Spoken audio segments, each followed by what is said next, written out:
Hello, muraho neza. Yego nitwa Delphine. Uno munsi rero ndagarutse kugira ngo mbagezeho amakuru yo muri Canada. Abantu mushaka amakuru yo muri Canada, mukaba muzi igifaransa, mukaba muvuga igifaransa, mukaba cyangwa se mwarize mu gifaransa, ngiye gusharinga screen mbereke uburyo hari opportunity muri Canada, uburyo wabonamo akazi muri Canada. Rwose bashyizeho programme y'abantu bavuga igifaransa. Iyo programme iri particulier y'abantu bavuga igifaransa, sibyo? Yego murabizi ko nkunda kubagezaho amakuru rero. So n'abatindiye rero ukuntu bimeze, iyo programme hari requirement zisabwa. Upfa kuba wari uzi igifaransa. Ushobora kuba either warize mu gifaransa ukabereka proof yuko wize mu gifaransa, cyangwa se nanone ukaba uzi igifaransa ukaba utarize no mu gifaransa ariko ukaba wakora examen y'igifaransa. Examen y'igifaransa vuga nukora examen wenda y'igifaransa ukerekana ko uzi igifaransa ukabona amanota ya band 5. Ubusanzwe byari biri kubona amanota 7, ariko ubu ngubu babihinduye bashyiraho amanota 5. So urumva ko babishyizeho uburyo bworoshye. Iyo programme iri particulier ku bantu bavuga igifaransa. Rero ndabararikira kugira ngo mutangire kuyishishikarira. Nimba ushaka kujya Canada, utangire ukura amakuru kuri internet, usobanukirwe. Ndashyira link muri description box y'iyi video. Nanone ikindi cya kabiri, kugira ngo rero ujye muri programme ubanza kubona akazi. Nk'ibisanzwe ubanza kubona akazi, ariko rero icyiza cy'iyi programme ntabwo ubanza kubona akazi muri company zifite LMIA, Labor Market Impact Assessment. Iyo Labor Market Impact Assessment byakurimitaga kwa applyinga kuri company nyinshi zitandukanye. Rero hari video na sharinze uburyo ubona amajob muri Canada ukapplyinga, cyangwa se ugaca kuri LinkedIn ugaconnecta n'abacuti, ugaconnecta n'abantu bakora muri company zitandukanye bijyanye n'ibyo wize, bijyanye na CV yawe, ugatangira kubabaza nimba bafite akazi muri company zabo gutyo, cyangwa se ufite n'abafamiliye wenda wababaza ntawamenya. So aho wakura amakuru hose wakoresha agence n'abasharinze agence zizewe zidakenewe zitaka amafaranga, zifite certificate zahawe na Canada kugira ngo zishakire abakozi bo hanze, overseas nyine. Urumva iyi programme rero yitwa Francophone Mobility Program. So urumva ni programme ijyanye n'abantu bavuga igifaransa. Francophone Mobility Program ushobora kugaringa ukandika muri Google yawe Canada Francophone Mobility Program, bakagusobanurira. Yabaye improved muri June ku itariki 15. Mu kwa gatandatu ku itariki 15 2023 niho yavuguruwe igashyirwaho uburyo bworoshye bw'abantu bavuga igifaransa. Wabarize mu gifaransa rero ndabizi hari abantu bandeba bavuga ikinyarwanda, abenshi muzi igifaransa. So nahanyu rero ngo nahanyu rero kugira ngo mushishikarire iyo opportunity mugeze ku bandi, musharinga amakuru. Umva ntabwo wamenya nimba abantu bashaka kujya Canada cyangwa batabishaka utabasharinze amakuru, sibyo se? So sharing ino video ibagereho, ubabaze nimba bashaka kujya Canada. Kandi bonne chance nyine. Sharing a screen mbereke ukuntu iyo programme. Nago ndi butinde ndi gukora quick video, urabona ko ndi mu modoka, so nago ndi butinde ndakukwereka uburyo uza kwa accessinga izo link, ukaribone uburyo applyinga nyine, cyangwa se usoma ukabyiyumvisha wowe ubwawe, ukajya no kuri internet ugatangira ugakura amakuru. So ngiye icyo nkora ni ukukugezaho amakuru nyine just ari kuri internet, ubundi ugakora ubushakashatsi bwimbitse. So urumva muri summary rero, icyambere nuko ubuzi igifaransa, waba warize mu gifaransa cyangwa se ukaba wakora test. Nimba warize mu gifaransa ntago bikenewe kuba wakora test. Nimba uzi igifaransa utarize mu gifaransa ugomba gukora test ukagira amanota 5. Ubundi etape ya kabiri ni ukubona akazi. Ubundi etape ya gatatu ni ugushaka visa ukabona work permit ikujyana Canada. Urumva ko byoroshye rero. Good luck, bonne chance. Sharing a video again, sharing a video igere ku bantu bose. Reka sharing a screen mbereke nkuko nababwiye rero. Reka sharing a screen mbereke nkuko ubibona kuri screen yawe handitse ngo Canada expand the Francophone Mobility Program to increase Francophone immigration. Canada iri gushaka ko abantu bavuga igifaransa bakimukira muri Canada. Yego, as you can see bari kuvuga ko iyi program yavuguruwe mu kwa gatandatu ku itariki 15 bikorerwa Ottawa. Yego, Francophone Migration is the Health Government Canada Priorities. Yes, urumva ko bavuze ko priorite kuri ubu ngubu abantu bavuga igifaransa Canada yabashyize imbere, Canada irabashaka byihutirwa. Urumva, the country has been always foreigner in its initiative to welcome as many French-speaking nationals as possible by implementing initiatives to foster the contribution of newcomers. So hano nk'uko ubibona kuri screen yawe bishatse kuvuga ko Canada iri gushyira imbere abantu bavuga igifaransa kugira ngo baze bakore muri ibyo. Ni nk'uko bavuga ibyaro n'urugero, si byo se? Noneho uraca muri iyi programme, ntago ndi busome byose kuko video iri mu Kinyarwanda, noneho programme yanditse mu Cyongereza, ubwo nyine biranyuye ukuntu ndi bubigenze, ariko nyine ni nka proof mbahereza cyangwa se mbereka ahantu amakuru nayakuye. Wowe icyo uri bukore, uri buklike muri description box y'iyi video, ukandeho noneho ugende wisomere amakuru ku giti cyawe, umenye neza ayo makuru.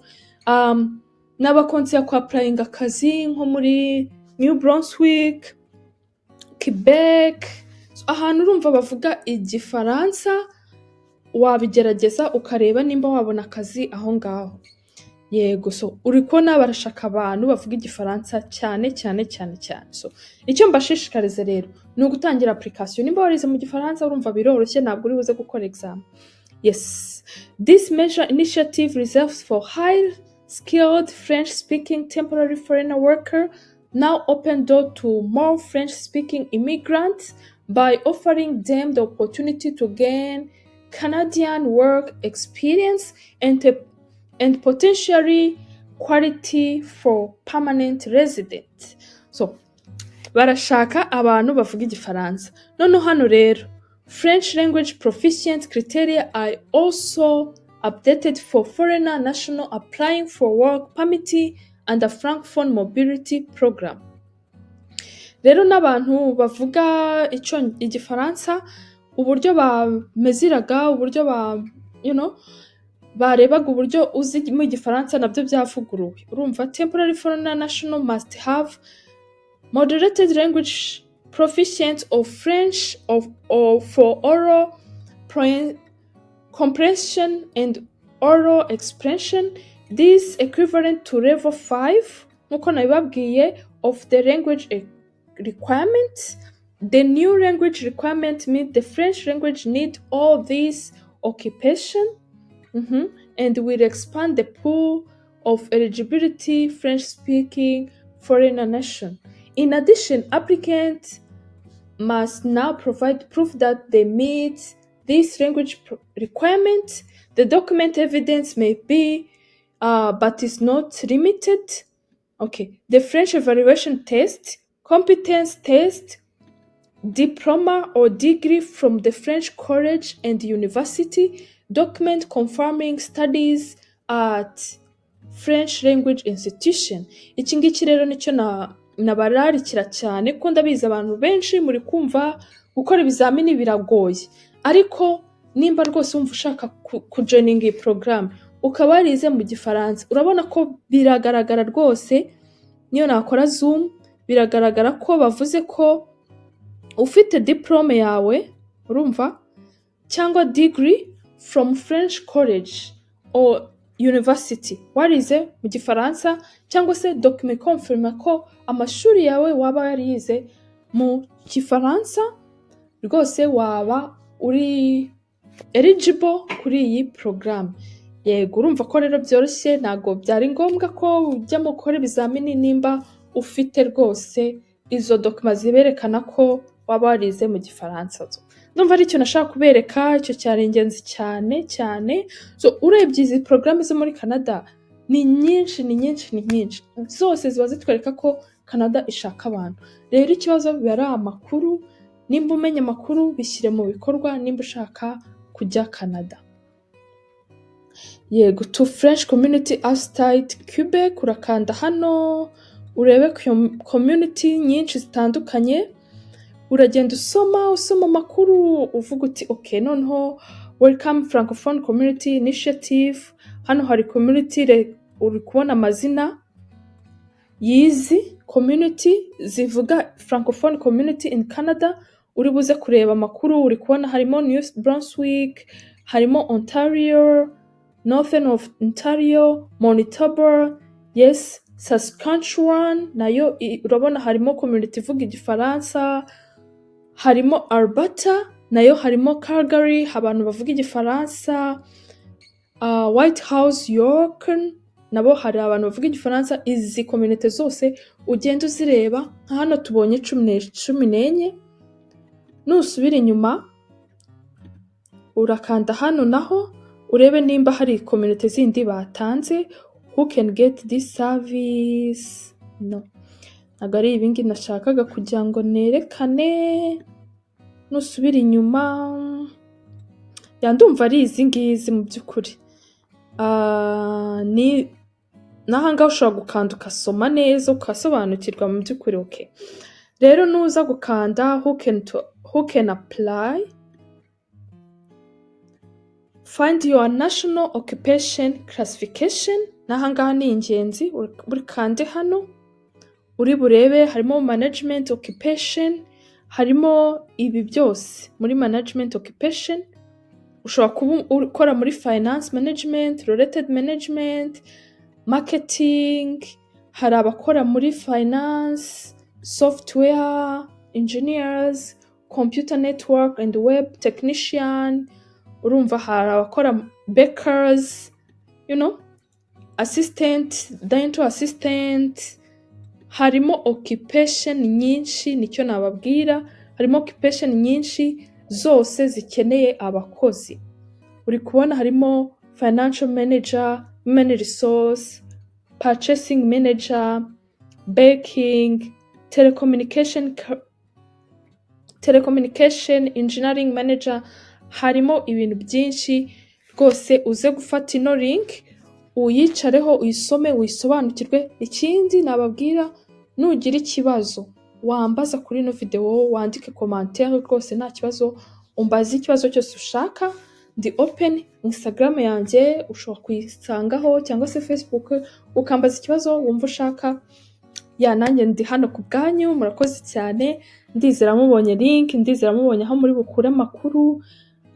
Ntabwo bikenewe LMIA, hano uri kubibona baranditse ngo Francophone Mobility Work Permit, how to apply LMIA exemption for this type 5 and 4 worker. Byavuguruwe mu kwa gatandatu ku itariki 15. Nimba rero nta LMIA ikenewe, uragenda kuri ya video nakweretse job bank, utangire wapplyinge kuri job zose zishoboka kugeza ubonye akazi. Yego, ndumva rero ari ibyo nabagezeho muri aka kanya. Murakoze cyane rero kureba ino video, ugezaho amakuru abandi, duhure mu zindi video zitandukanye. Nukora subscribe uzajya umenya amakuru atandukanye. Nanjye rero nkunda kumenya amakuru nkasharinga abandi, so it's like my hobby, urumva ni nk'ibintu nkunda nyine. So nawe urumva wakora subscribe ukajya umenya ayo makuru atandukanye. Bye bye.